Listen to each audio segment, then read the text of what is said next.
cas, il est en direct de l'unité psychiatrique de Melun. Alors, ils lui ont mis sa connexion, ou alors de ses chiottes, je ne sais pas. Bon. On n'a pas d'intro. Bon, si, on a les chiottes.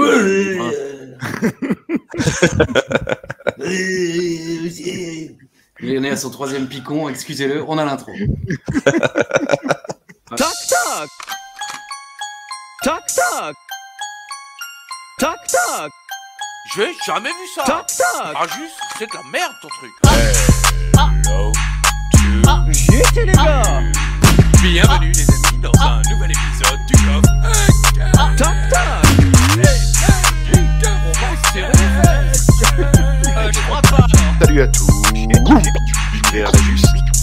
J'étais les gars. Vive le chocolat. Hello to you. Bonjour les amis et bienvenue dans un nouvel épisode du coffre. À gauche. Eh oui les petits enfants, c'est l'heure du coffre à gauche. Papy. Non, salut Zeragam. Bah putain, oui, on avait remarqué. Qu'est-ce que vous faites chez Papy? Tu devrais demander qu'est-ce que je fais dans Papy. Oh non. Eh si, il me prend. On avait dit on le dit pas tout de suite. On fait monter la pression comme après les accidents pour le picon. Merci Rakam, c'était l'une des pires. En plus, on était tombé juste avec un autre accident célèbre dont nous n'avons pas besoin de parler puisque quand l'évoquant, tout le monde sait de quoi on parle. Bon, tu vas fermer ta gueule. Oui, d'accord, très bien. Autre chose? 40 000. Putain, toi aussi? Je prends moi. J'ai un fils qui va à l'école. Putain, il a 40 ans son fils. Alors? Il va encore à l'école ce connard. Ça nous regarde. Connard. Putain, ok. J'ai beaucoup dit putain en ce début d'émission. Oui, sauf que t'es vulgaire. Yvonne me l'avait déjà dit. Très bien. Ah, Oui. la mère Alain, quand même. Je règle mes comptes avec 30 ans de retard. Plein de nouilles. Oh mais non t'as toutes les refs. Oui. Hop, salut Zeragam. Mais c'est tout? Oui. Une anecdote? Non. La canne? Hop, si tu veux. Combien? Je sais pas, c'est... Ah, c'est le choix, ça dépend. 2 pastis, 30 cm. 3 pastis, 20 cm. Il y a des réducs? Oui. Bon. Bah alors, salut Rakam. Salut Zeragam. Et Papy? Ah oui, d'accord, tout va bien donc. Ah oui, je termine, hein. Oui, vas-y. Bon, bah écoutez, mesdames et messieurs, on peut, hein. Alain est déjà au bout. De toute façon, c'est là qu'on va. Donc, il y est déjà au bout. Et oui, mesdames et messieurs, c'est la surprise, c'est Smash. Alors là, vraiment, il a fallu voir le Royal Rumble 89 en VF pour comprendre la ref. On n'est que 2, je pense, ce soir à l'avoir, cette référence. En tout cas, lui, il est là. À ce que je sache, il est ni cool ni bi, mais c'est pas Colby. Pour cette 105e édition du coffret, on accueille pour la première fois un téléspectateur, un auditeur, un regardant qui aujourd'hui a regardé pour vous, avec nous, la ECW. Alors mon cher Vinny, eh bien merci de nous faire, je dirais pas l'honneur, parce que bon, déjà vu ta tête, on sait que c'est pas foncièrement un honneur que tu sois là. On a déjà eu plus prestige que ça quand même. Hein. Ouais, voilà. Je passe à Pastorie quand même. Ouais. Oui, pas que. Mais alors déjà, tu devais pas parler avant que je t'ai dit bonsoir. Mais bon, on va quand même te pardonner. Donc, Vinny Brun est avec nous. Donc oui, la porte est ouverte. Désormais, vous pourrez aussi participer. Alors, je vous cache pas que Vinny a payé quand même une somme considérable pour participer. Donc, le PayPal sera disponible là en bas, hein, Alain. Et selon la quantité que vous nous donnerez, ça y est, poitrine en direct. Il m'a envoyé ça, Vinny Brun, quoi. Ah oui. Il a dit, je l'avais acheté. Je l'avais acheté au cas où tu claques. Bon, je te l'envoie quand même. Le texte était formidable avec Alain, on t'oubliera jamais. Vraiment, t'es allé jusqu'au bout. Bon, c'était pas loin, mais t'y es allé. Voilà. J'imagine le jour de l'enterrement d'Alain dans une 60aine d'années, quand tous les téléspectateurs du coffret viendront pour faire jusqu'au bout à l'église, devant le curé Gerbert, qui sera lui-même déjà enterré, mais enfin bon. c'est un début d'émission en fanfare. Donc, Vinny Brun, merci de nous rejoindre. C'est un plaisir de t'accueillir. Écoute, j'ai envie de te dire, présente-toi, parce que contrairement aux autres invités, c'est vrai qu'on ne se connaît pas. Donc, on t'appelle Vinny, peut-être l'ourson. Bonsoir. Bonsoir Christophe, bonsoir Alain et bonsoir à tout l'univers, mais bien l'univers d'Ajus, qui est immense. Donc je suis Vinny Brun, fidèle auditeur du coffret depuis la première émission. Hein. J'en ai pas loupé une depuis le temps. Donc voilà, fan de catch depuis 30 ans. Premier souvenir de catch, c'était Superstar en 1992. C'était le dernier show commenté par Édouard Carpentier. Et après, Raymond Rougeau avait repris définitivement la suite après cet épisode. Et voilà, donc c'est depuis ce temps-là, depuis l'âge de 3 ans, le catch est dans ma vie, quoi.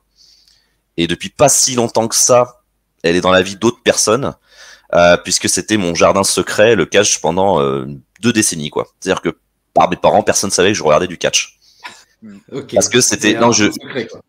Exactement. Non, mais c'est parce que c'était quelque chose que je pense, je le vivais un peu comme une gêne au début. Et quand ça a commencé comme ça, après j'ai continué. Je me suis dit, j'avais pas besoin de partager ça avec quelqu'un, avec plusieurs personnes. Et j'avais personne dans mon entourage qui regardait du catch. Et un jour, j'ai commencé un peu à discuter avec du catch, au moins sur Internet, dans la fameuse époque de Catch Express. Ah oui, d'accord. Donc tu es là depuis le début. J'étais King Mabel 42 quand même sur Catch Express. Hein, c'était King Mabel 42. Ouais.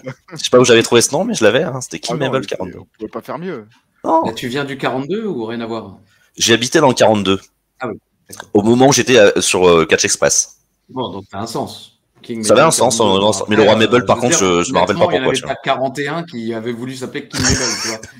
T'aurais pu juste oui, j'ai pas tapé King Mabel et je me suis dit, ça a fait à chaque fois, c'était pris. Très bien. Voilà. Et je suis immensément ravi d'être là aujourd'hui. C'est un grand honneur. Il n'a pas la pression, hein, parce qu'il sait que si c'est de la merde aujourd'hui, il y aura plus d'autres auditeurs qui seront invités. Donc franchement, non, ça va. Déjà.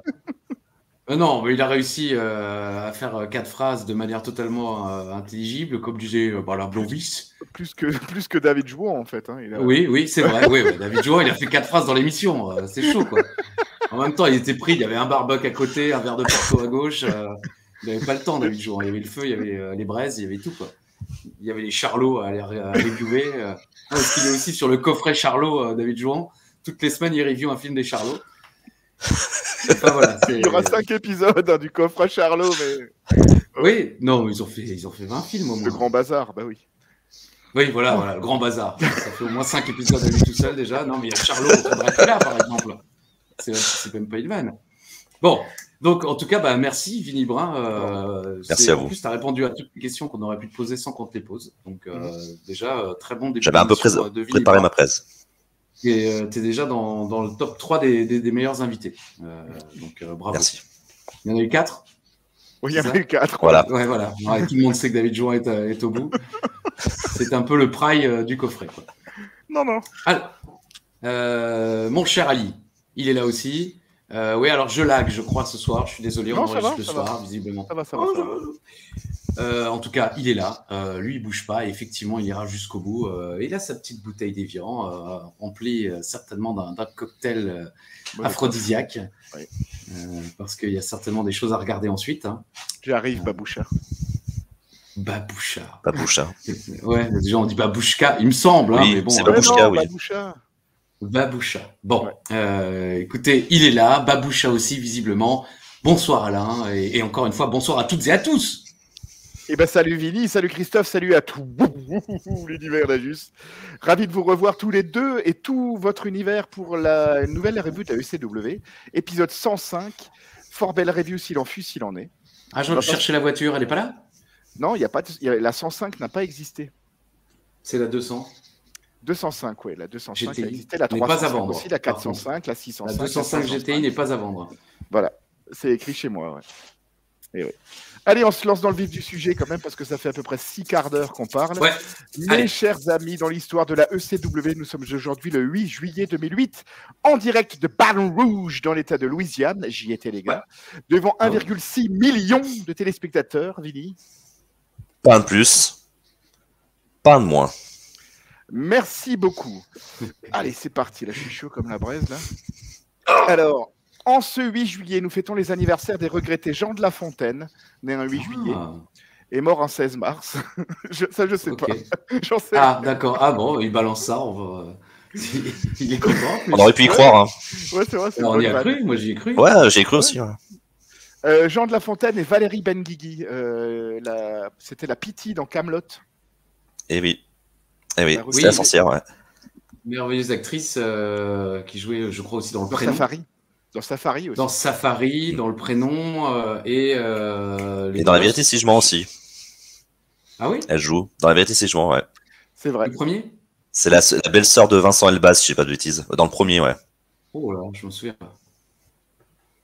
En tout cas, nous fêtons également les anniversaires, eux ne sont pas regrettés, ou en tout cas pas encore, de Angelica Houston.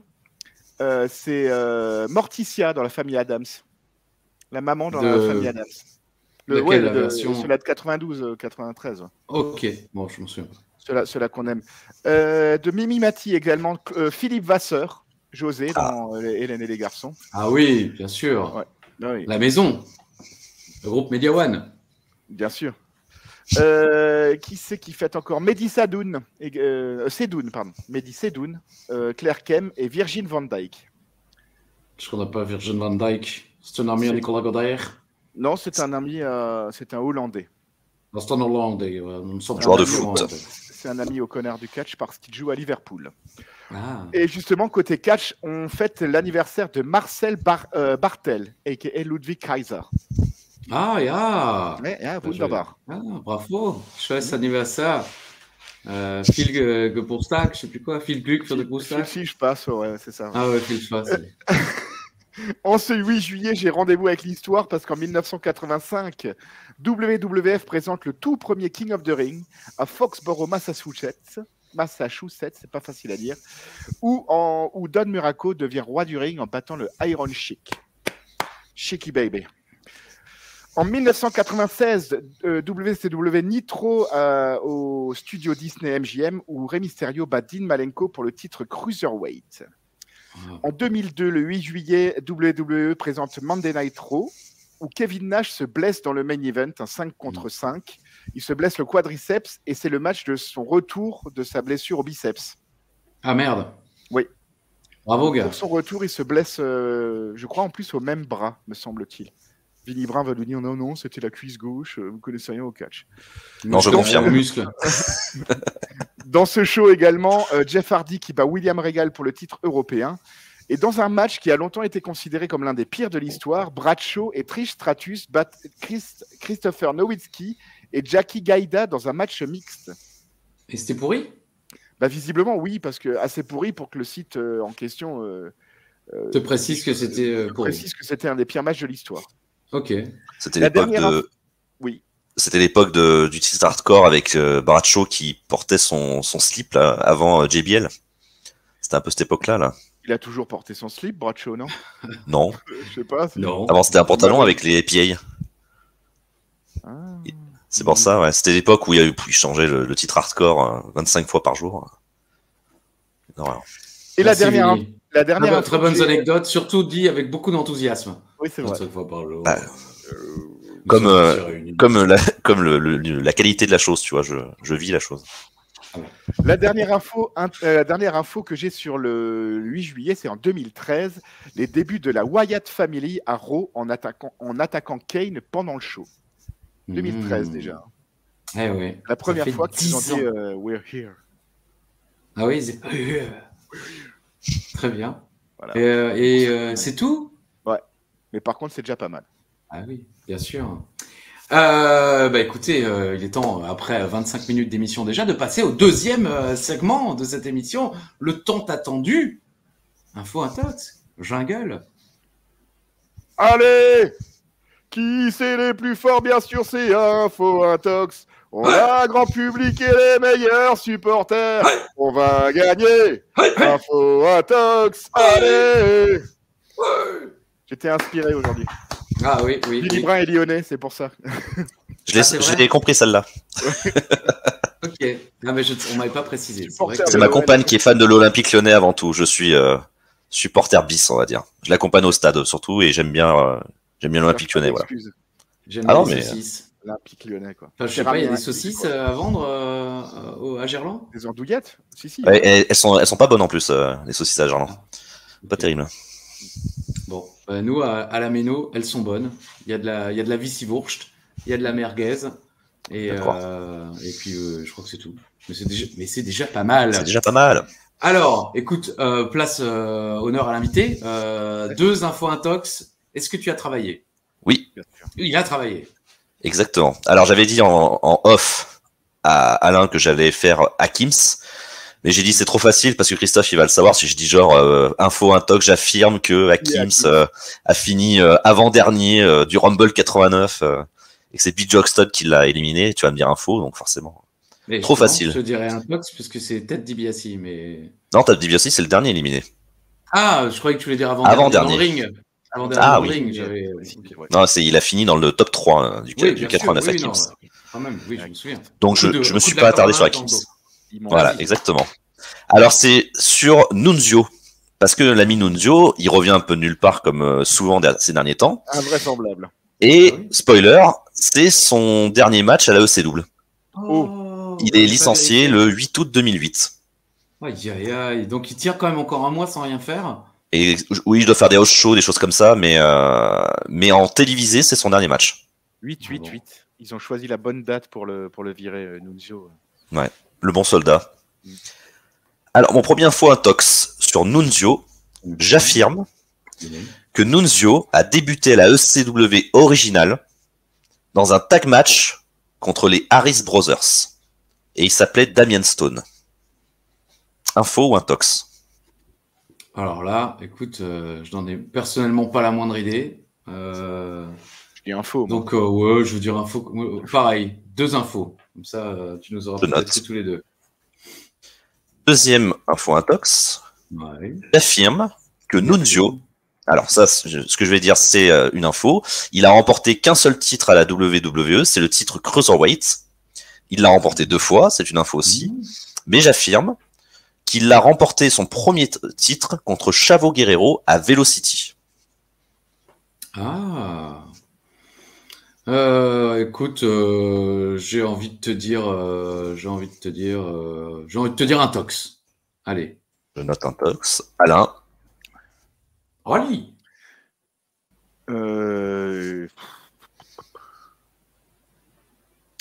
Je vais dire info. Voilà, comme Qui- ça on est. info. Comme ça, on est départagé. Ouais. Voilà, exactement. Il était dans le. Est-ce qu'il était dans le Open Cruiserweight de WrestleMania 20, Nunzio? Exactement. Alors je dis intox. Ah. Il a gagné tu à ce changes. moment-là. Non, il a pas gagné. Non, je suis bête. C'était pas. Non, c'est, je garde info. je sais plus Non, qui c'est c'est qui le Chavo dit. qui le gagne. C'est Chavo. Oui, c'est Chavo Guerrero, exactement. Mais c'était pas un match où le titre changeait de main tout le temps, en fait. Non. Non, Ok, non, ouais. non, c'était le gagnant à la fin qui Ah, gagne. c'est bon. Bah écoute, hein? C'est à Quoi? moi, c'est à toi, c'est à toi. Bah écoute, vas-y, allez. Alors moi, vu que j'ai cité avant un match mixte, je vous ai fait un spécial match mixte. Ah, Ah, Intéressant, hein, franchement. ouais. Ouais, c'est pas mal. Hein. Ouais. J'affirme, mes amis, Ouais, que les lors amours. du Mixed Match Challenge en 2018, Oh là là.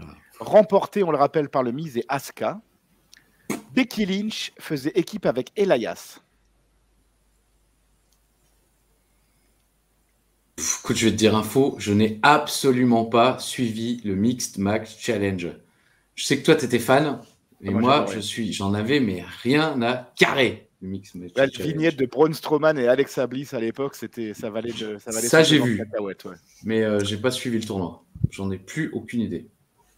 Vinny, alors, je suis comme Christophe. Déjà, le catch féminin, c'est pas quelque chose que je regarde beaucoup. Pour être sincère avec vous, je suis comme Yann Colby, que je salue au passage. Regarde pas, il s'en fout. Je sais, mais je m'en fous. Je lui fais quand même parce que je l'aime beaucoup. Donc, j'aime beaucoup ce garçon. Et On est donc, pas nombreux. je vais. Ouais, mais c'est bien, au moins il y a une Ah oui, personne tu as déjà. raison, c'est bien. Oui, non, bah, on est 3, non, mais je veux dire, Alain, 3 avec Bernard vous, oui. aussi. Et Toi, Dimitri. Yuval 4. déteste. Non, Dimitri, non. Dimitri, Il l'aime pas? Je crois pas D'accord. qu'on puisse parler d'amour entre les deux. D'accord. Bon, Eh sais ben moi pas. je dirais intox, mais sans conviction. D'accord, je note. Ensuite, pour mon deuxième info intox, je voudrais que vous m'aidiez. Je voudrais que vous définissiez le terme match mixte. Définir le match. Qu'est-ce que pour vous est un match mixte? Alors déjà, il faut qu'il y ait un homme et une femme dans la même équipe. Oui, d'accord. Est-ce qu'il faut un homme et une femme dans chaque équipe? J'aurais dit peut-être intergender, tu vois, sur un terme.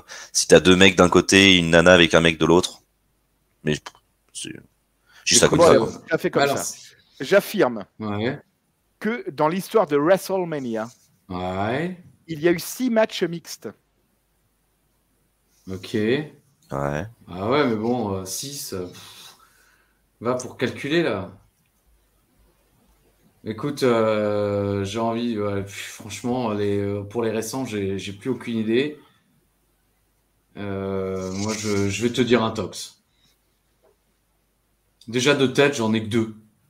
Tu vois. D'accord. Voilà. Ouais, moi j'ai le 33. J'ai surtout Doink avec Dink. Je pense que c'est pour ça que tu as posé la question. Voilà. Contre Luna et Bam Bam. Ouais, WrestleMania 10. Là, je l'avais aussi, exactement. Non, je pense pas qu'il y en ait eu 6 quand même. Okay. Moi, je vais dire un tox. Je note un tox. Je pense qu'il y en a un peu moins. Est-ce que c'est à WrestleMania qu'il y avait eu Randy Savage et Sherry contre Sapphire et Dusty Rhodes. Ouais.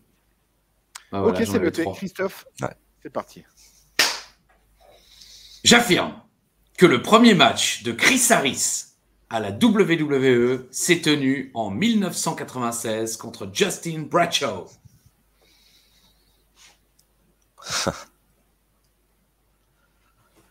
Ça sent le superstar, ça. Je clique. Si c'est vrai. Je dis un tox. Alain dit un tox. Allez, je vais dire info, allez. Brun dit info. Et Brun dit info. Brun dit Rhodes. Ouh. J'affirme que Fit Finlay n'a détenu que 2 titres dans sa carrière à la WCW et à la WWE. C'est tout. La phrase est finie. Désolé, je suis un peu parti dans... Mais voilà, il n'a détenu dans toute sa carrière WCW et WWE que 2 titres. Affirmation. Info. Question. Un tox. Oui, question. Vas-y. Est-ce que tu dis 2 titres WCW, 2 titres WWE ou c'est 2 titres tout court? Non, il n'a eu que 2 titres dans toute sa carrière WCW et WWE. 2 titres. WCW, WWE, 2 titres. Alors, j'ai quelques titres que ce soit. 2 titres. Télévision, US VVE. Je vais te dire. Est-ce qu'il a gagné un titre hardcore à la VCV? Moi, je dis info. Je dis un tox, pardon. Je pense que c'est un de plus. Allez, info. J'ai info. Ils ont dit un tox, ils ont dit info, ils ont dit les deux. Mesdames et messieurs, c'était l'info, un tox. Il est temps, plus que temps d'ailleurs, de passer au résumé de l'épisode à venir. Les champions tag team et le champion ECW sont dans des feuds de merde. Mais l'émission tient quand même la route. De toute façon, vous le savez, on ira jusqu'au bout, jusqu'au bout, jusqu'au bout, jusqu'au bout. Car c'est lundi et c'est beau. C'est beau la vie. Générique. Il y a quand même encore le boogeyman dans le générique. Merci. Je voulais poser ça en info intox quand même. Ah bah voilà, intox, il y a le boogeyman dans le générique. Info, il y a encore le putain de boogeyman dans le générique. Je sais pas s'il fait encore une apparition, mais il y est encore. Et sur cette illustration, vous voyez qu'il y a encore un fan d'Elijah quand même dans le public quand même. Le seul mais il est aussi dans le générique. Elijah, et c'est mon héros quand même. Et tu veux une info sur Elijah Burke? Intox. Il ne sera viré qu'en novembre, mais on va plus jamais le voir. Bah, ah d'accord, donc il est rajouté. De mai 2008 à novembre, 0 apparition de TV, si je ne me trompe pas. En tout cas, il est encore là. Spoiler, Ouais. Spoiler. Bah, c'est pour le gamin, là, pour qu'il n'ait pas de faux espoirs. Segment numéro 1. Oh putain, ce soir, c'est Mark Henry contre Tommy Dreamer. Pourquoi? Là, j'essaie de reprendre mon calme, mais pourquoi Ah, Dreamer, c'est pas possible. Pourquoi Ouais, Dans la grande logique de la ECW dans son ensemble, je trouve. Quoi. Tu veux un match contre moi? Il faut que le team batte. Il a perdu? Ça marche. Bon, t'auras un match contre moi. Voilà. Tu perds ton match contre moi? T'as un match de championnat Great American Bash. Ok, très bien, tout va bien, c'est cool, les gars. Pas de problème. Putain, enfoiré. Voilà, excusez-moi. Entrée de John Morrison et le Miz. Pour une fois, ils entrent ensemble. Ce n'est pas annoncé comme un match. C'est une promo. Miz dit que les gens ne sont pas habitués à voir des A-listers d'Hollywood dans cette partie du pays. Comme quoi, déjà, il a cette expression, les A-listers d'Hollywood, alors qu'effectivement, il n'avait jamais rien fait à Hollywood à cette époque. Momo se présente et demande aux gens de ne pas faire trop de bruit. Ça m'a un petit peu rappelé Rick Rude. Get the noise down. Et après, en général, Rick Rude en disant que il voulait, pendant que je divertis vos ladies, enfin bref. Moins de 2 minutes et déjà 2 références aux ouragans. Je sais pas si vous avez remarqué, mais ils n'ont pas arrêté de faire des références je pense qu'il s'agit de Katrina. Et je trouve que c'est un peu de mauvais goût, parce que ça a quand même été une tragédie terrible en Louisiane, avec quand même une énorme partie de la ville de la Nouvelle-Orléans détruite par Katrina, des gens déplacés par milliers. Donc ça m'a paru quand même un petit peu abusé, mais enfin bon. Ils ont battu tout le monde, ils ont le show le plus regardé de la WWE, ils veulent que des mecs step up, et puis finalement, entrée de Fit Finlay. On l'aime cette feud, elle est vraiment cool. Finlay galère à faire sa première phrase, il chie, le mec est pas capable d'enchaîner 2 mots, mais les gens sont contents, parce qu'il dit qu'il veut faire fermer leur gueule à Miz et Morrison. Hansogel, ouais, il arrive par derrière et il leur gicle à la gueule avec un pistolet à eau, bien sûr. Oui, alors ça, j'aurais aimé que ça reste dans les secrets des dieux. Jazz, si tu m'écoutes. Donc, Swoggle arrive par derrière, et arrose les champions, c'est génial. Les mecs vendent de l'eau. Je veux dire, là, on a l'impression qu'ils leur balancent le sang d'alien. Vous savez, c'est du... Comment ça s'appelle L'acide. Ouais, de l'acide, exactement. Là. Les mecs sont non, putain, de l'eau, non, de l'eau, putain. De l'eau de pluie, de l'eau de là-haut. Et Finlay... Pardon? Ils ont des beaux habits. Ils ont des beaux habits. C'est comme ça que Adam Lee et Taz l'expliquent. Ouais, ça va coûter cher en temps. La fourrure de Morrison. Pardon? La fourrure de Morrison. Ne parlez pas tous les deux en même temps. Alors, premièrement, la fourrure de Morrison, j'ai entendu. Alain, qu'est-ce que tu dis? J'ai dit, je suis au niveau d'Adam Lee et Taz, c'est un peu honteux. Voilà, il fallait qu'on l'entende aussi, que Alain fasse son mea culpa d'être au niveau d'Adam Lee et Taz. Finlay frappe Momo avec sa trick, la musique, et c'est fini. Court, mais de la grosse merde quand même, ai-je noté. Qu'est-ce que... Allez, je dis vite que moi j'ai beaucoup aimé le segment de Miz et Morrison. Je trouve que c'est des stars au micro et très très divertissant. Et Finlay a effectivement galère à parler, mais c'est une star. Donc ça me va comme opener. Moi j'en dis que c'est des heels tête à claque, donc c'est parfait, ça marche. Même si Morrison, j'ai toujours du mal parce que c'est très robotique ces promos, parce qu'en fait on a un côté Miz qui lui est un peu plus naturel dans sa hit, et d'un coup Morrison qui sort ses catchphrases un peu toutes faites derrière, ça casse un peu le rythme, mais ils sont vraiment endossés heel, et Finlay et Swoggle c'est vraiment la pop de la soirée quasiment, c'est hyper over quoi. Oui. Et les Américains, le public du catch en général, je l'ai déjà dit, aime les gens de petite taille. C'est vraiment quelque chose qui fonctionne. Et je pense que même en 2023, ça marcherait encore, surtout en France d'ailleurs, même si effectivement les promoteurs, et à juste titre, essayent de présenter un meilleur produit aux fans français. La publicité, et au retour de pub, oh putain, il y a un match, oh bah tiens, c'est Finlay contre le Miz, ça a commencé pendant la pub. Selon Adam Lee, c'est le match que tout le monde voulait voir. Donc visiblement, Ali est d'accord. Ouais, c'est d'accord. Cool. Moi, j'ai mis bof. Taz dit que Finlay et Hansogel étaient un peu courts à Night of Champions, humour. Momo tente d'intervenir dehors et Finlay se laisse surprendre par le Miz. Le Miz vend bien et fait preuve d'une belle agressivité quand c'est à lui d'attaquer. Franchement, j'ai trouvé bon, le Miz. Il s'améliore quand même assez rapidement. Moi qui me eu la chance ou pas de commenter ses débuts à SmackDown à l'époque, c'était vraiment de la merde. Et là, bon, ça fait déjà quand même pas mal de mois qu'il catch et tout, mais je trouve qu'il fait bien le boulot. Quand il faut vendre, il fait des belles têtes et tout. Et quand il faut attaquer, pareil, il fait des belles têtes de mecs qui attaquent. Le public est dans le match. C'est pas WrestleMania, mais ils encouragent Finlay. Rien de fou dans le match, mais les gens sont dedans. Swoggle met un coup de pied à Momo alors qu'il allait utiliser la trick. D'ailleurs, j'ai mis qu'il allait qu'il allait utiliser la trick. Celtic Cross de Finlay, hop là, c'est Schferty. Victoire de Finlay. Rythme très lent, mais ça fait le boulot. Par contre, je ne comprends pas pourquoi ils veulent continuer cette feud par équipe alors que Finlay n'a pas de vrai partenaire. Et justement, mon cher Vinny, tu l'évoquais tout à l'heure, j'ai noté, même en 95, peut-être que l'année n'est plus tout à fait bonne, mais ça doit coïncider.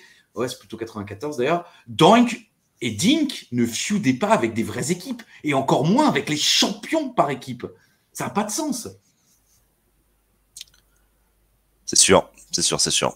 Merci, Vinny. Mais bon, ils ont un roster tout petit, donc à un moment donné, ils cherchent aussi, je pense, des feuds à bien construire. Mais bon, c'est vrai que ça n'a pas de sens, quoi. Ils le foutent en équipe avec Matt Hardy, avec Hornswoggle qui fait le con à côté, ça marche beaucoup mieux et c'est super à regarder. Donc, ou un jeune. Ils vendent, il y a plein de jeunes qui vont arriver et tout, qui trouvent un jeune, pourquoi pas d'origine irlandaise, ou qui vendent d'origine irlandaise et qui le mettent aux côtés de Finlay pour lui apprendre le métier. Puis en plus, quelques mois plus tard ou quelques semaines plus tard, ça ouvre une porte à heel turn d'un des deux. Enfin voilà, là ça n'a aucun sens. Enfin, personne n'imagine une seconde que Hornswoggle et Finlay vont battre les champions par équipe pour les titres. C'est mignon, mais ça fait juste perdre du temps pour rien, en tout cas pour nous. Aujourd'hui, j'ai vu je suis un groupe sur Facebook, je crois, qui s'appelle Forgotten Wrestling Image ou un truc comme ça, où il y a plein de trucs un peu. Et il y avait un post avec plein de matchs de championnat que tout le monde a oublié, tu vois. Rob Van Dam, Alberto Del Rio dans un hardcore match, des trucs comme ça, tu vois. Et il y avait le Miz et Morrison contre Finlay et Hornswoggle. Donc nous, on l'a pas oublié. On l'a pas vu, cela dit, on a eu la chance de pas le voir. On a eu la chance de pas le voir. Mais nous, c'est encore le pire, nous on vit la feud sans même voir le combat final, quoi. C'est encore mieux. Je veux dire, c'est vraiment. J'aime bien ça. Il n'y a pas beaucoup de monde qui y a pensé, je trouve. Finlay le fait à chaque match. À l'époque, il me semble que c'était le premier à le faire. Justement. Oui, coincer le tapis, oui. Et je trouve que c'est intelligent. C'est un bon truc de face bagarreur, quoi. La jupe. Le Miz est très bon. Le Miz est très très bon en solo. Hein. Oui. Et moi, je suis à chaque fois ravi de plus en plus de voir plus de Miz en solo. Morrison, on le sait, c'est toujours bien. C'est propre, c'est des pectorales qui sont saillants et tout ça. Mais le Miz en solo, c'est très très bien. J'étais ravi de ce opener. Mon cher Vinny, pareil, je confirme tout ce que vous avez dit. Le Miz bosse bien, pourtant le Miz, j'ai vraiment du mal.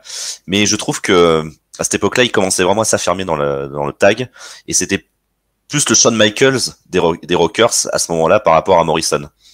Et quand il aura son run dans un an en solo, c'est légitime, je trouve, par rapport au progrès qu'il fait en tant qu'au mic sur le ring, quoi. Tout à fait. Je suis totalement d'accord. Autant Punk, j'étais peut-être un peu aveugle en 2008 à me dire, voilà, en tant qu'Internet darling, je voulais absolument voir Punk. Donc pour moi, Punk à la ECW, c'était fabuleux et j'ai toujours détesté le Miz, genre depuis le début. Et là, en regardant ça avec un petit peu plus de recul, c'est complètement inversé. Miz à la ECW, pour l'instant, c'est très bien. Segment numéro 2. Long et Tiff dans le vestiaire. Elle a une idée, mais Armando rentre sans toquer. Armando veut retrouver son boulot et demande qui il va devoir affronter. Oh ça y est. Toc toc. Qui est là? Braden Walker. And I'm gonna knock your brains out. Voilà, il est là. La catchphrase de Chris Harris à la ECW, c'est une blague toc toc. Ouais. Même Uva aurait fait mieux. Il aurait dit tac-tac déjà. Enfin, il aurait déjà dit tac-tac, ça aurait été bien mieux. Voilà. Oui, mais les gens pensent, et certains pensent certainement encore qu'il dit toc-toc, mais il dit tac-tac. Knock-knock. Voilà. En anglais, ça donne knock-knock. Knock-knock. Est-ce que tu veux manger ma knock? Non. Très bien. C'est tout? Oui. Bon, voilà. Hein. Braden Walker. Bon, on en dira un peu plus dans quelques instants quand il va arriver, mais putain, c'est chaud, quoi. Segment numéro 3. l'Euro Rebound. Voilà. Kane, Cena, JBL, Batista, le vainqueur affronte Punk au Great American Bash. Batista rive les épaules de Kane après un spear et après le match, Kane n'est pas content. Il frappe un gars, il s'attaque au timekeeper, il finit par ramener Cole sur le ring. Lawler vient le sauver, mais Kane le tabasse aussi. Et voilà, c'est Kane qui devient de nouveau un gueudin, un foufou. Ça y est, il récupère son personnage où l'image elle est un petit peu tordue, comme si on était dans son cerveau. Bon, voilà. Le match était peut-être sympa. Bah, le match devait être sympa, mais on se rend bien compte que c'était vraiment, on l'a vu à la ECW pendant 91 jours, on a vu que c'était on savait pas quoi faire de Kane à l'époque, que c'était pas le Kane le plus populaire, le moins in shape. Et je sais pas, est-ce que c'est la période de May 19 ou c'est avant ça? C'est 2006. Non, c'est 2006, May 19. Ouais. Ok. Le film sort en 2006, ouais, et ça dure 3 semaines. Et après, il y a le faux imposteur, c'est Kane, qui était joué par Luke Gallows. Enchaînement. Vinny Brun, l'encyclopédie de la merde, parce qu'il visiblement il s'y connaît que en trucs pourris quoi. Mais là, c'est un dico du cache de chiasme, ouais, effectivement. Ouais. Je l'ai vu le film. Hein, l'encyclopédie de la merde. Pardon. J'ai toujours les termes. Hein. Excuse-moi, mais en tout cas impressionnant, parce que c'est clair que. Aucun souvenir, je l'ai même pas vu. Sinon ils vont. Paraît que c'est pas si mal, mais je l'ai pas vu. Pourtant, c'est pas mal, oui. Je te confirme. Kane est pas mal dedans. En slasher, il est pas ridicule. Très bien. Segment numéro 4. On y est. Armando est là. Et là, c'est parti. Justement, l'encyclopédie de la merde. Ça commence avec une musique pourrie. Un physique honteux. Alors, évidemment, qui suis-je pour juger le physique de quelqu'un? Évidemment, hein, 95%. Tu es la voix du catch depuis 23 ans à la télé. Tu es quelqu'un pour juger les physiques, Christophe. Non, pas les physiques. Mais bon. Tu m'as toujours traité de gros lard, quoi. Mais jamais. Pas une fois dans ma vie. Je t'ai traité de... Alors, si, il y a 2 choses qui sont... Il y a 3 choses qui sont sûres. La mort et les impôts, ton pote dépressif et le fait que tu me traites de gros lard, quoi. Ça, c'est les 3 sûrs. Mais quand est-ce que je t'ai traité de gros lard? Jamais. C'est une honte. Jamais. Ah oui, jamais. Je peux pas. J'en suis moi-même un. Vêtements merdiques aussi, putain. Est-ce que c'est possible de s'habiller aussi merdiquement pour débuter? Non, mais est-ce que quelqu'un lui a imposé ça? Est-ce qu'il s'est dit, oh putain, je vais mettre des knee-pads blancs et des coudières, on dit des coudières, des protège-coudes noirs et blancs, comme ça, il y a un rappel. Mais le reste, je mets un singlet noir, il n'y a rien. Il n'y a pas son nom, il n'y a pas de logo, il n'y a pas de... Mais est-ce que c'est possible de... Enfin, je veux dire, Colby serait là, il nous aurait dit, mais moi, j'ai acheté la même chose à Decathlon il y a 2 ans. Et encore, c'était à Cluj, et j'ai certainement payé moins cher. Non, mais vraiment, avant même de parler du match, est-ce que c'est possible de s'habiller aussi merdiquement?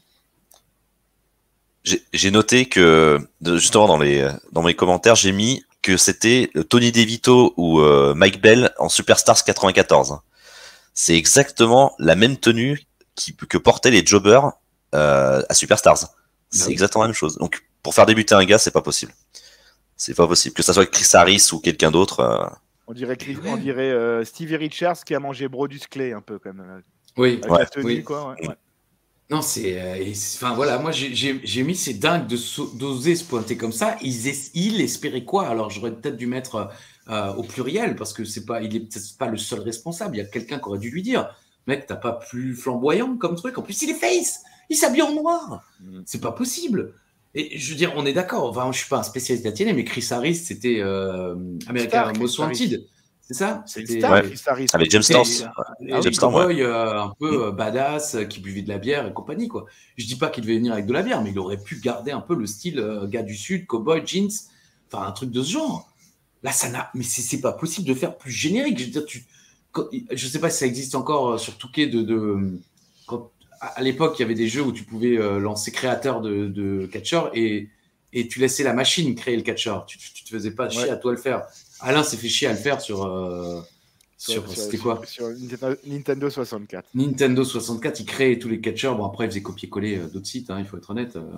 Je révèle le dessous de l'enquête. Non, mais... Bon, bref. Voilà. Attention. Bon. J'ai mis autant Ortiz avait un look. Bourne, un style incroyable dans le ring. Mais Walker, il a rien pour lui. C'est impossible que ça marche. Le mec, c'est un catcheur normal. Il fait pas des prises flamboyantes. Il a pas de physique musclé. Il est habillé. C'est incroyable. Bon, finalement, au terme de 4 minutes, un peu plus même, longue, où il se fait quand même un petit peu balader par Armando, il finit par sortir un crossbody foireux. Pire crossbody de l'histoire. Ah ouais, c'est une catastrophe. Et il gagne. J'ai hurlé. Les gens sont contents, mais franchement, c'est mort dès le début. C'est impossible. Alors, j'exagère un peu parce qu'on a vu des débuts merdiques et puis après, tu laisses quelques semaines, les gens oublier. Mais avec le recul, comme on sait que ça va pas marcher, bon, c'est normal, c'est impossible, c'est pas possible que ça marche. C'était peut-être pas la meilleure foule pour le faire commencer, hein, Bâton Rouge Louisiane, parce que dans plusieurs épisodes, je sais pas si tu fais parfois gaffe aux signs. Il y avait souvent des signs We Want Chris Harris. Hein, j'en ai vraiment vu plusieurs, quoi. Okay. Et là, il arrive, mais dans l'indifférence complète, même dans le segment backstage. Hein. Il n'y a pas un bruit dans la salle, le match. Alors là, on entend. Il est méconnaissable en même temps. Oui, c'est vrai. À l'époque, je regardais quand même un peu la TNA. Je suivais la TNA. Je ne suis pas certain de l'avoir reconnu à l'époque quand il est arrivé. Il a pas le même look. Je vais éternuer. Je voulais enlever le son, mais j'ai pas eu le temps. C'est très bien. On est nature. Pardon, excusez-moi. Personne ne me souhaite action de taille. À tes souhaits, bien entendu. D'habitude, il y en a un deuxième. Non, ça va. Okay. Vinny, qu'en penses-tu? C'est très très compliqué. Effectivement, je suis comme toi, je suivais un peu la TNA à ce moment-là. Et je l'ai reconnu, mais c'est vrai qu'il est bouffi sur ce début. Et comme disait Alain, ce qui est le pire en plus, c'est qu'il arrive en backstage, mais dans une indifférence totale du genre, c'est le mec qui va apporter des cafés, quoi. C'est un truc, mais c'est catastrophique de faire débuter un mec comme ça. Et dans l'illustration qu'il a mis, Alain, c'est surtout qu'il est crispé, quoi. On sent qu'il est pas à l'aise dans son personnage, quoi. On lui donne une phrase bidon, je sais pas, il avait l'air d'être hyper stressé de commencer. C'était très très bizarre. Et le crossbody, oui, la tête de Armando, je me suis dit, ah oui, ça va pas là, ça va pas du tout. Mais ça aurait pu être pire parce qu'ils auraient pu faire débuter par genre James Curtis. Même James Curtis, il a une vraie tenue de catch. Donc ça aurait été encore pire pour lui. Donc non, y a rien qui va. Et puis c'est trop long.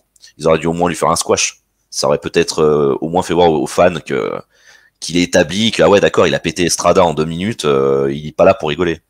Mais là, dans le segment backstage, il y a Estrada qui va chez Teddy Long pour lui dire je veux récupérer mon travail. C'est quel travail? C'est le travail de catcheur qu'il veut récupérer? Oui, son contrat, il veut. Je pense. Oui, il veut son contrat de catcheur. Il a pas de contrat en fait. Ouais, c'est Colin Delaney Hill, quoi. Ah oui, ah bah ils ont totalement retourné la situation. Voilà, ouais. Ah, tu viens seulement de comprendre. Ça fait 3 semaines. C'est chiant. Mais après qu'il lui en fasse baver comme il en fait baver à Colin, ça a du sens, quoi. Mais bon, là, ouais. Non, ça va nulle part. C'est chiant. Et puis là, c'est un pétard mouillé, là, Chris Harris. C'est horrible, quoi. Braden Walker, quoi. Ah, puis même le nom, quoi. Il n'y a rien qui va. C'est pas possible, quoi. Bon, segment 5. Tony Atlas est dans la place. Teddy Long veut qu'il soit le guest ring announcer pour le main event. Ouais, il y a de l'argent à se faire. Money. Player.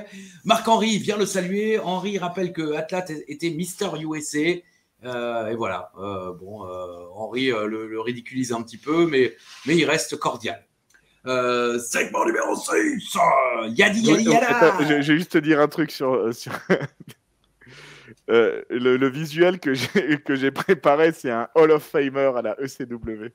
Tu vois, pour donner un peu de... Tu vois là, les gens vont cliquer, vont se dire putain, c'est Tony Atlas, le mec, quoi. C'est Samba Simba. Les gens savent même pas Samba Simba, personne ne se souvient, quoi. Moi, j'ai gueulé Samba Simba pendant près de 15 minutes à Nice parce qu'il y avait effectivement sans doute Marc-Henry et trucs. Et j'étais genre au 4e rang. J'ai jamais été plus près du ring pour regarder un show que ce soir-là à Nice, et je chantais Samba Simba pendant tout le truc. Et j'étais tout seul. Voilà, c'est tout. J'ai vraiment une vie de merde.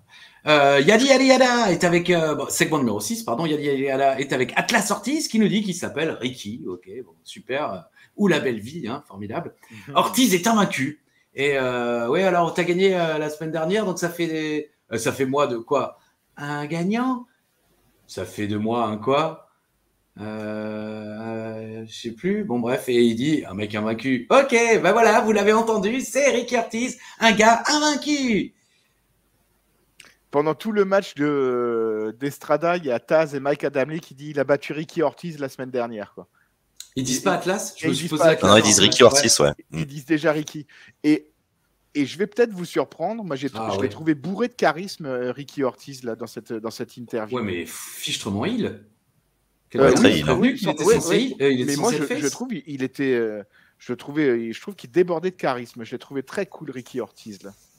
Beaucoup plus charismatique que la semaine dernière. L'époux de Leila, charismatique. Exact. Quelque chose à dire, Vinny, sur ce mini segment 6? N'hésitez pas. Hein.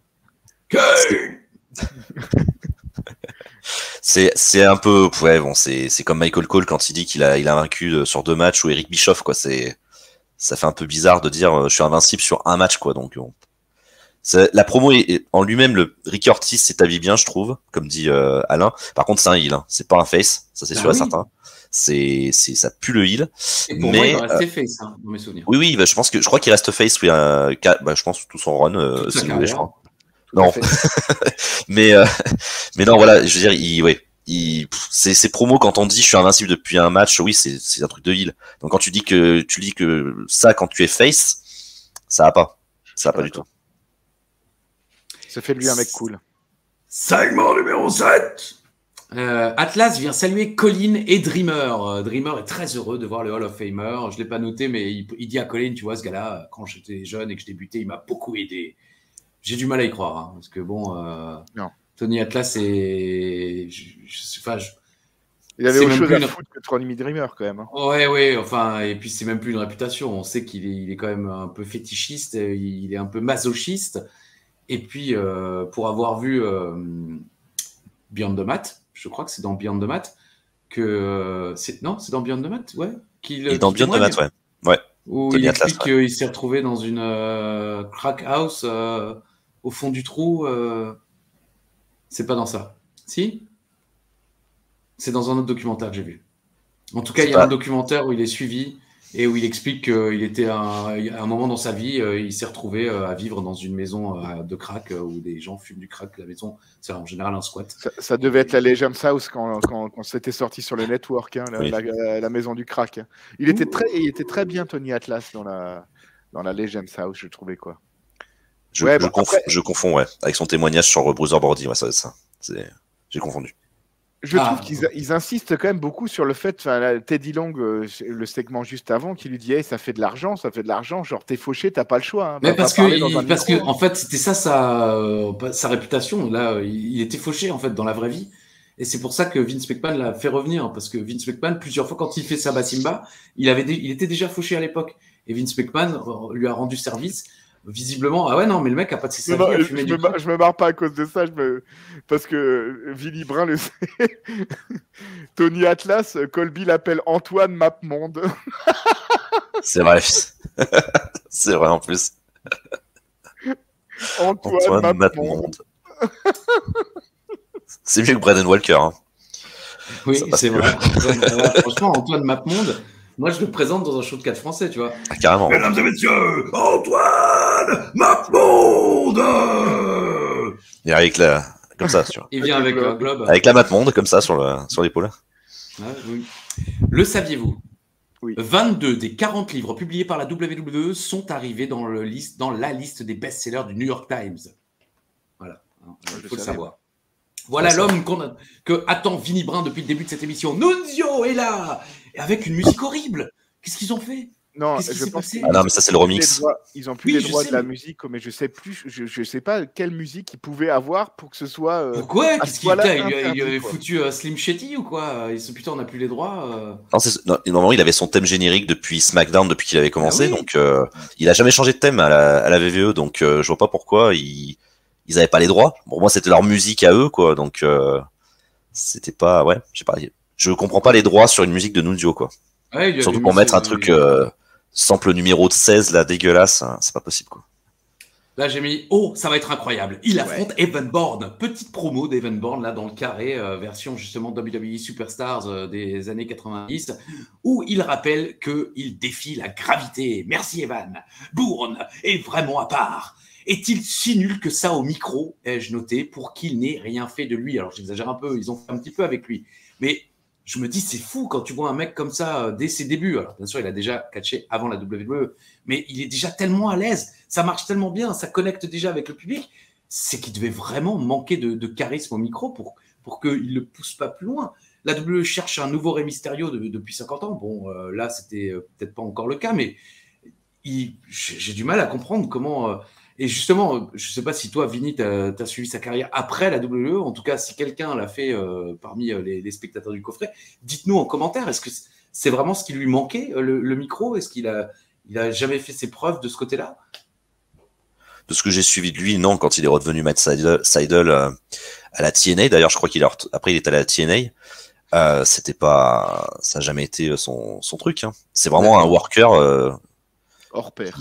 Hors pair, voilà, c'est parfait, quoi. Mais là, par contre, le problème, il a pas le mic, quoi. Il me fait penser un peu à Ricochet. Dans l'esprit. Oui. Bah, Ricochet a l'air quand même un tout petit peu plus à l'aise.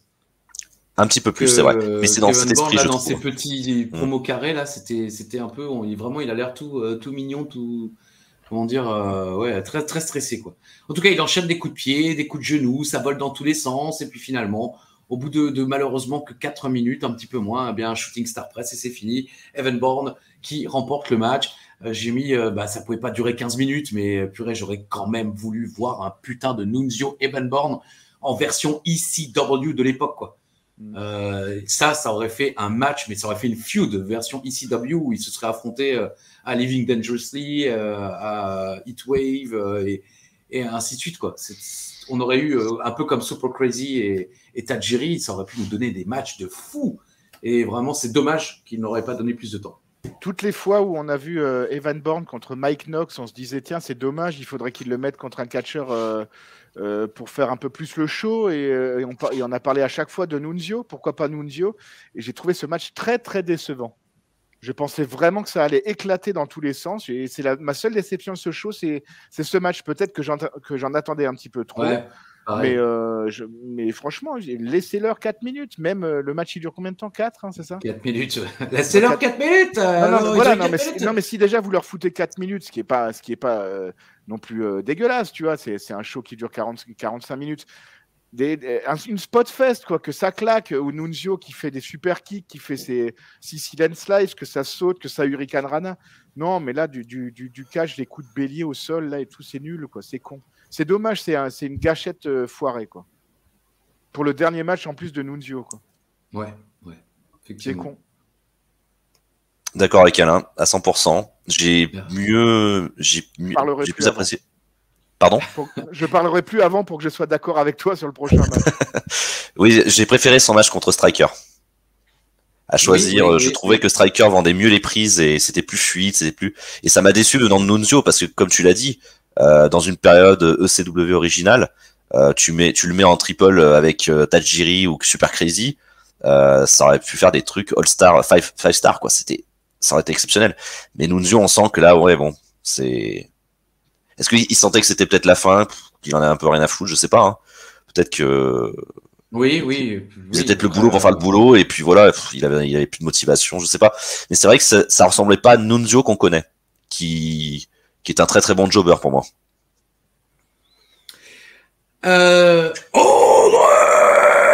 Voilà. Celui-là, il arrive nulle part, quoi. André Goldberg. Avec, voilà, c'est... Carpentier qui est... Edouard Liebenstein. Atlas marche dans les vestiaires et Henry revient lui parler. Putain, est-ce qu'on avait vraiment besoin de 64 segments, quoi? À un moment, il aurait peut-être fallu résumer... bon, bref, il revient lui parler, il se moque des vieux en disant ouais, vous courez toujours après un dernier paycheck, la thune, voilà. Et Henry lui dit écoute, si tu veux de la thune, tu pourras porter mes affaires, carry my bag, qui est une image en quelque sorte, mais qui se fait hein, dans le monde du catch. Moi, quand j'ai débuté à la ICWA, je portais les affaires des catcheurs anglais entre la voiture et la salle ou dans les gares ou dans les aéroports quand on prenait des avions.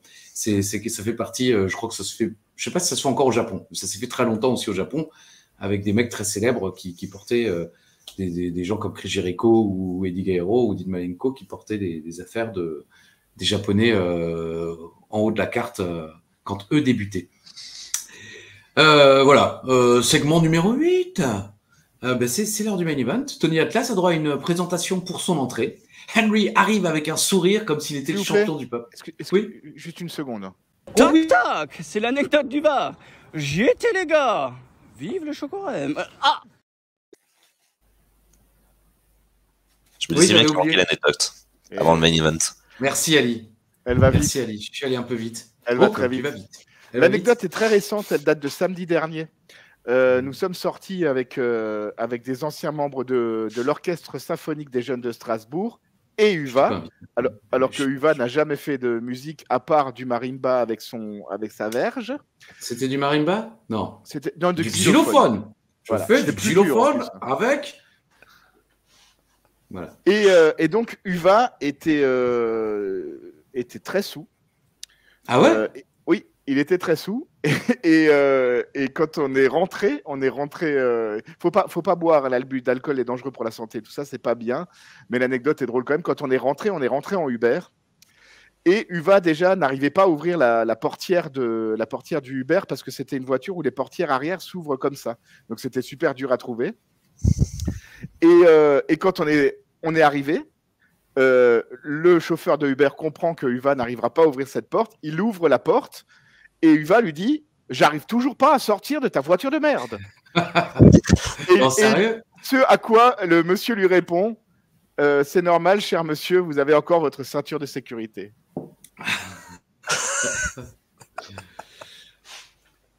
Il a vraiment dit cette voiture de merde. Cette voiture de merde, mot pour mot. Oh putain. tac, tac, c'est l'anecdote du bar. J'y étais, les gars. Vive le chocorème. Ah, Je me suis dit, on va en faire une courte. Voilà. Bon. Je dois vous confesser quelque chose. Non, putain, il aura pas tenu longtemps.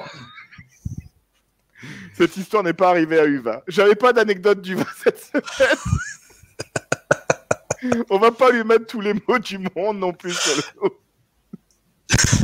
Cette anecdote n'est pas arrivée à Uva, voilà. Mais elle aurait pu. Elle aurait dû. Oui, surtout. Mais elle est arrivée. Oui, elle est arrivée. Elle est arrivée. Elle est arrivée. Elle est arrivée à moi. Ah voilà, je voulais quand même préciser que moi, j'étais pas là. Donc, Oui, non, elle est arrivée à moi, j'avoue. Tu lui as vraiment dit de votre voiture de merde. Oui, mais parce que je l'ai charrié pendant tout le trajet parce qu'il avait une voiture électrique et je lui dis. Ah oui. Il m'a mis 5 étoiles sur Uber quand même. Il a été sympa, le monsieur. Ouais. Par contre, il est vulgaire. Il était très heureux que je ne rentre pas dans sa voiture, je pense. Donc il m'a mis 5 étoiles. Le mec est chaud. Voilà. Donc Uva était bien entamé, mais moins que moi, et j'ai pris une grosse caisse samedi. Voilà. Il faut savoir que quand Alain sort et que je ne suis pas là, Alain se bourre la gueule pour oublier que je ne suis pas là. Oui, c'est ça, c'est vrai. C'est vrai. Mais t'as tout résumé. Résumé. Pour oublier qu'il n'y a pas Christophe. Tu es son Sam. Paf.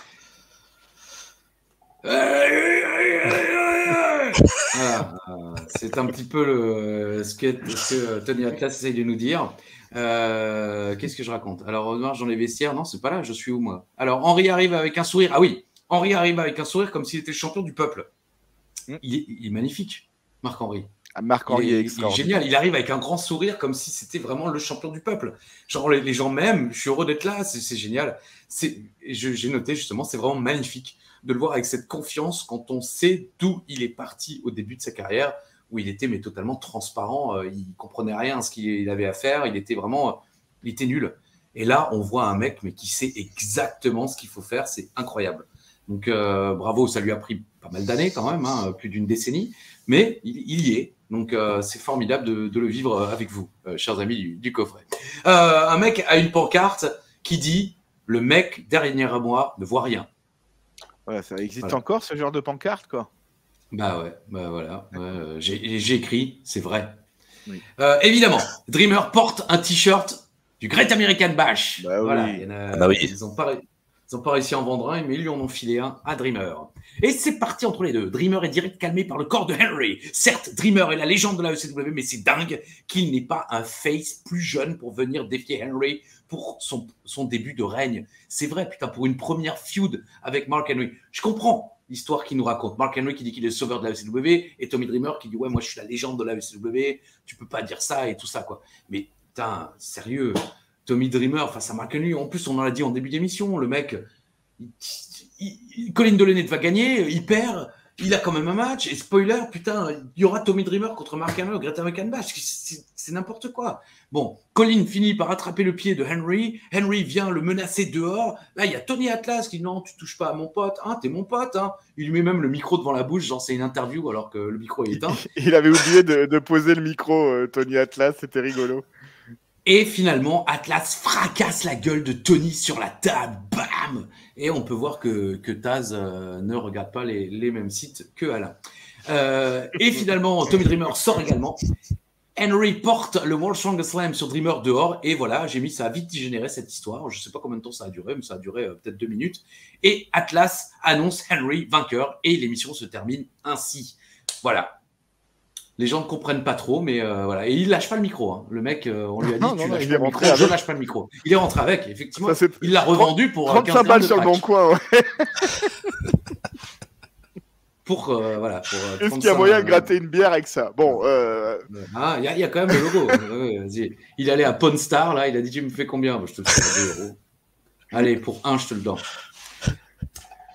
Bon, Vinny, voilà. Qu'as-tu pensé de ce match? Alors, Tommy Dreamer n'est pas mon enclume, à contrario de Colby, mais c'est pas loin quand même. Hein. J'ai jamais adhéré à Tommy Dreamer. Cette tenue, c'est pas possible. C'est marketing man, hein, comme je dis toujours. Hein. C'est-à-dire que dès qu'il y a un pay-per-view, il a le t-shirt. Donc c'est redondant. Sur le ring, on sent qu'il est toujours aussi. Alors, il avait du mal déjà à l'ECW original, mais je trouve que même à la ECW VVE, c'est compliqué, quoi. Et je le trouve pas main eventer. Même à la ECW, dans cette ECW. Il a aucune aura sur ça, quoi. Et puis, voilà, Mark Henry, par contre, c'est extraordinaire. Par contre, je pense que c'est bientôt qu'ils doivent changer normalement la ceinture ECW. Parce que c'est vrai que la taille et par rapport à, ça fait quand même jouer sur lui. C'est ça qui me fait un peu peine. J'adore, c'est génial, quoi. C'est bien quand la ceinture est petite, ouais. Putain, c'est fabuleux, quoi. Ça prouve vraiment la masse du gars. Mais quelle bonne idée, Mark Henry à la ECW est champion. Moi, vraiment, je suis ravi. Ah, ça, c'est super, ouais. C'est formidable. C'est la domination. Il a un côté heal. En plus, il est heal en mode, il regarde les gens, il leur sourit à la gueule et tout. Ça crée de la hit. C'est chouette. Il est formidable. Et l'association Tony Atlas, pour moi, ça sent bon, quoi. Même si je connais la suite, je me mets dans ma peau de l'époque quand je regardais ça presque en direct. C'est vraiment, on se dit là, c'est bon. Il faut ce manager, en fait. Ça lui correspond très très bien. Mais surtout qu'il y a cette relation intéressante, justement, pour une fois, contrairement à ce que malheureusement ils vont beaucoup trop faire après, là c'est une légende, mais le mec présent, humilie la légende. En tout cas, il y a bien cette relation de supérieur-inférieur, quoi. Mark Henry est supérieur à Tony Atlas, et c'est pas comme on l'a vu après avec Darren Young, par exemple, et Bob Backlund. Où Bob Backlund, bien sûr, avait une carrière de ouf, et Darren Young n'était pas du tout champion ECW ou champion de quoi que ce soit, mais après, pendant longtemps, on va avoir des légendes qui justement humilient les gars du présent, alors que là, on a vraiment Mark Henry qui ouvertement lui dit, ouais, bah, tu veux prendre mes valises, vas-y, prends-les, tiens, prends $5, de toute façon, tu seras pas capable de gagner plus ailleurs. Et ça, je trouve ça, très bien, et voilà. L'angle est très bien. Moi, je suis ravi. Et il y a un truc que j'ai vraiment adoré dans ce match, c'est la tête de Tony Atlas quand il vient d'attaquer Delaney, que Dreamer est... Il est extraordinaire. Quoi? J'ai rien fait. Et juste pour ça, ça vaut son pesant de cacahuètes, quoi. Allez regarder la tête de Tony Atlas, effectivement. C'est ce qui fait le mieux dans l'émission. Je sais pas ce qui s'est passé, c'est pas moi qui... Bon, une émission, encore une fois, ça passe. Mais oui. C'est frustrant. Il y a des choses qu'on n'a pas envie de voir, mais contrairement à avant... salut, c'est Rakane.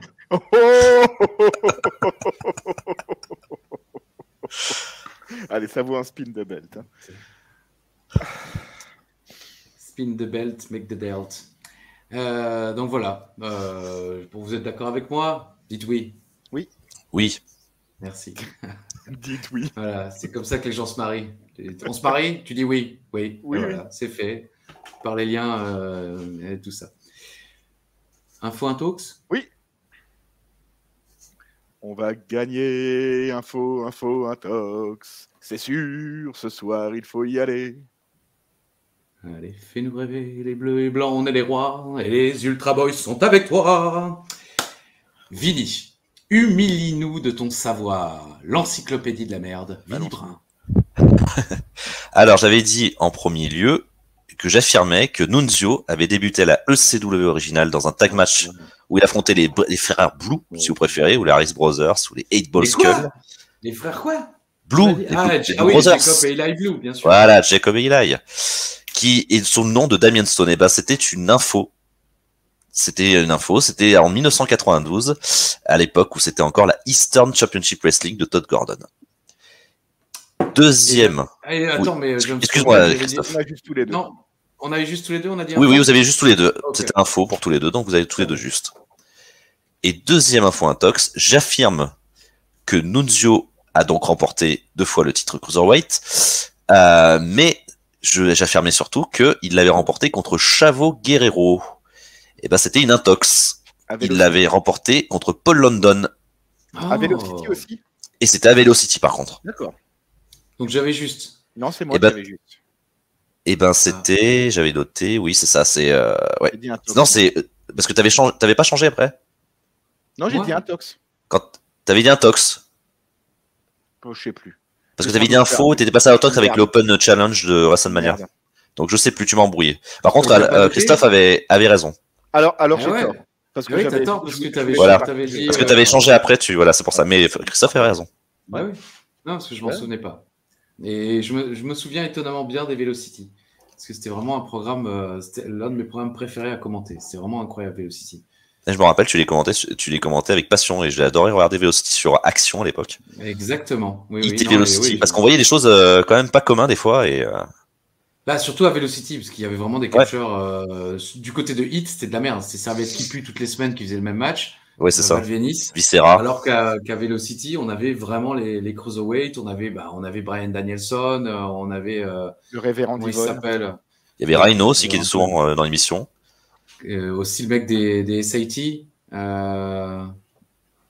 Il catchait aussi à la TNA, mais première version avec les pay-per-view hebdomadaires. Un petit Mexicain, Maximo, non. Un des Maximo Brothers, tu veux dire? Est-ce que c'était des frères? Je sais plus, moi. Il s'appelait Joël et je sais plus quoi. Bon, en tout cas, un des deux avec Ketchup. On avait plein de gars d'indie qui venaient faire des matchs et les mecs leur laissaient faire des prises. Donc c'était sympa. On avait eu Brian Danielson contre John Cena, par exemple. Allô Ali, à toi. Info Intox spécial match mixte, je vous le rappelle. J'avais affirmé que lors du Mixed Match Challenge en 2018, remporté par le Miz et Asuka, Becky Lynch faisait équipe avec Elias. Vous avez Vinny a dit Intox et Ajus a dit Info. C'était une Intox. Elle faisait équipe avec Sami Zayn. Et c'est Bayley qui faisait équipe avec Elias. J'avais aucune. J'aurais réussi à me souvenir de pas mal d'équipes, mais Bayley et Elias, je l'avais pas du tout. J'avais affirmé qu'il y a eu 6 matchs mixtes dans l'histoire de WrestleMania. Vous avez tous les deux dit Intox. Et je vais même vous dire, il y en a même. Moi, j'en ai répertorié 6. Donc, officiellement, c'est une info, sauf si je vous explique. Bref. C'est clair. On va dire que vous avez tous les deux raison. Parce que je pense que vous pensez qu'il y en avait moins. Oui, en totalement. Alors qu'il y en a largement plus, quoi. Ah oui. D'accord. Saphir et Dusty Rhodes contre Macho Man et Cherry. Oui. Doink Edding contre Bam Bam et Luna. Oui. Mark Mero Sable contre Goldust et Luna. Ah oui, bien sûr, oui. Cena et Nikki Bella contre le Miz et Maryse. Oh là là, bah oui, putain, c'est clair. Morrison, Snooki et Trish Stratus contre Ziggler et Lay Cool. Grave. Angle et Ronda Rousey contre Triple H et Stéphanie. Celui-là, je l'avais complètement oublié. Donc ça, c'était ce qui avait été répertorié, mais j'ai aussi trouvé le Boogeyman contre Booker T et Charmel. Ah oui. Officiellement. Ouais. Et China, il est tout cool contre les Radicals. Ah oui, aussi, putain, ouais. Ah oui, donc ça en fait 8 quand même. Il y en a plus. Ouais. Il y en a plus. Donc vous avez raison tous les deux, c'est une intox. Mais Mais on s'est tous les deux trompés. il y en a plus, ouais. Ouais, c'est la règle. C'est ta règle, Ali. Moi, on m'aurait demandé combien il y en a eu. Je pense que j'aurais dit, ouais, allez, 3-4 maxi. Ouais. Mais c'est vrai qu'après, quand j'ai vu Morrison et Snooki, j'y étais, les gars. Engel et Ronda, Bien sûr. c'est incroyable de ne pas y avoir pensé. Ouais. C'est clair. Ah non, on pense à Doc Indic. Oui, voilà, nous, c'est le premier auquel j'ai pensé aussi. ouais, Hein. aussi. Doink et Dink, bon après, comme j'avais déjà pensé à Doink et Dink dans ma review à moi, je les avais en tête. Mais... Et puis, je le dis à chaque fois, j'écoute Brian Alvarez qui fait la review des superstars. Et ils étaient, il n'y a pas longtemps, justement, ils y sont. Là, ils sont à WrestleMania 10 dans leur review. Ils l'ont dépassé. Mais enfin, voilà, donc j'ai ça aussi en tête. J'affirme que le premier match de Chris Harris à la WWE s'est tenu en 96 contre Justin Bradshaw. Alain dit intox. Et Vinny a dit info, c'est Alain qui a raison, c'est une intox, car son premier match a bien lieu en 1996, mais contre Farouk. Et je crois une semaine plus tard, il affronte Justin Bradshaw. C'est ses 2 seuls matchs en 96, après il ne revient plus avant Brian Walker. Donc c'est Farouk avec un nouveau look et Justin Hawk Bradshaw, c'est ça hein? Certainement. Ouais, c'est fou. Hein. Voilà. Et donc, j'affirme que Fufilé n'a vécu que Petit Caillou. Les titres. Il a vécu que 2 titres à la WWE et WWE. Vibreur dit info et à la Virox. Eh bien, mesdames et messieurs, c'est une info. 2 titres. Il a gagné que 2 titres dans toute sa carrière. Dans toute sa carrière, dans les grandes feds, il a gagné que 2 titres, le titre TV et le titre US. C'est tout. Ouais. TV à la VTV, US à la WWE. Pas de titre hardcore. Ah, je pensais qu'il y avait un hardcore qui traînerait quelque part. Tu vois. Non. Ouais. Non. Bah, moi aussi, en toute honnêteté, quand j'ai regardé, j'étais surpris. Je pensais à plus. Je me suis même. Enfin, j'aurais oublié, mais pourquoi pas un titre par équipe? Bon, effectivement, pas avec Hornswoggle, mais c'est vrai que non. Mais oui, il gagne le titre, pas le titre, mais je crois qu'il gagne le Invitational match là, où il y a 75 blessés dans. Match de Beach 99, ouais. Dans ce, comment ça s'appelle, dans la casse, enfin je sais plus. Bunkhouse Brawl, un truc comme ça. Ça s'appelait. Non, Bunkhouse Brawl, c'était autre chose. C'était une autre stipulation, mais ça avait un nom à la con.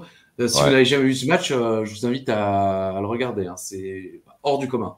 Il y a 60 mecs. Et je crois qu'il y en a 20 au moins qui sortent de ce match blessés. Et en plus, il y a tellement de... C'est sur un grand... Genre terrain vague, une casse. Donc, il y a des trucs dangereux partout. Et il n'y a pas beaucoup de caméras. Donc, la plupart des... Ouais, c'est ça. Et la plupart des gars se blessent hors antenne. Hors time. Donc, voilà. C'est incroyable. Donc, écoutez, je ne sais pas qui a gagné. Il y en a qui font les comptes. Ils feront la liste. On est égalité. On fera les comptes. Ben voilà. Vinny, qu'as-tu pensé de ton expérience Cofra Catch? Ça t'a plu? Ah, super. Super. Ça s'est bien passé pour moi, en tout cas. Je me sentais bien. Je me sentais à l'aise. Donc, c'est match après match. Voilà. Donc, c'était très agréable. Et franchement, merci beaucoup de cette invitation, Alain. Ça me fait chaud au cœur. C'est Christophe qui a insisté. Hein. Oui, parce que moi, je peux aller me faire mettre par Uva, quoi. Ah non, mais j'ai pas dit ça. Non, justement, t'as pas dit ça. Il fallait quand même que le choix soit appuyé par le chef. Il a dit je préviens Ajus. Il a dit alors. Oui, bien sûr. Mais si Ajus dit non, je veux pas de ce con, je veux Rakam. On aurait eu Rakam. C'est la Bloodline, hein, c'est. Non. Pour l'avant-dernier épisode, on aura Rakam. Oh putain. Et cousin gâteau aussi, j'espère. Oh non. Oh putain, non. Pas cousin gâteau, non. Non, il ouvrirait tous les tiroirs. Ouais, c'est vrai. Il y a des trucs à pas voir chez moi. Ajus a planqué des cassettes porno dans toute ma maison. C'est pas vrai, c'est une cassette érotique. Le fruit défendu en version moins de 16 ans. Ah, c'est érotique? Oui, c'est érotique. Ah, c'est érotique. Ok, autant pour moi. Oui, c'est érotique. Ah oui, voilà. Le mec, à chaque fois, c'est quand même une belle gimmick que t'as, quoi. Parce qu'à chaque fois, il sait où j'ai foutu les cassettes. J'ai même pas de je me suis jamais acheté de nouveau magnétoscope. J'ai pas de magnétoscope. Et Ajus a ramené des cassettes, peut-être pas pornographiques, mais au titre quand même évocateur, pardon. Et il sait où elles sont. Et donc à chaque fois, genre quand il est chez moi, je vais aller pisser ou quelque chose. Et quand je reviens, il l'a mis en évidence quelque part. Donc des fois c'est sur un meuble, des fois c'est autre part. Et c'est une gimmick absolument formidable, quoi. C'est pour les invités suivants, quoi. Voilà, c'est ça, ouais. Des Ça fera sujet de catchs. conversation. Ajus, On fait c'est un ce qu'on ami peut. formidable. Je le respecterai jamais assez. Je le dis pas assez dans le coffre à catch. Gros lard. Voilà, c'est fait. Ajus est Il y en aura au moins un. Voilà, Ajus est un ami formidable. Tout le monde aimerait avoir un ami comme Christophe Ajus. Et heureusement pour vous, vous n'en avez pas. Je n'ai pas Vous avez d'amis mieux. comme toi. Alors. Moi, j'ai toujours. À l'époque, je croyais qu'il chantait J'aime pas la vie comme toi. Non, non, non, non, j'aime pas la vie comme toi. Je n'ai jamais compris les paroles. C'est que très récemment que j'ai compris qu'il chantait. Et je comprenais pas pourquoi il mettait ça à chaque fois qu'il y avait Laurent Baffy. Ouais. Je voyais pas le rapport. Et après, j'ai compris.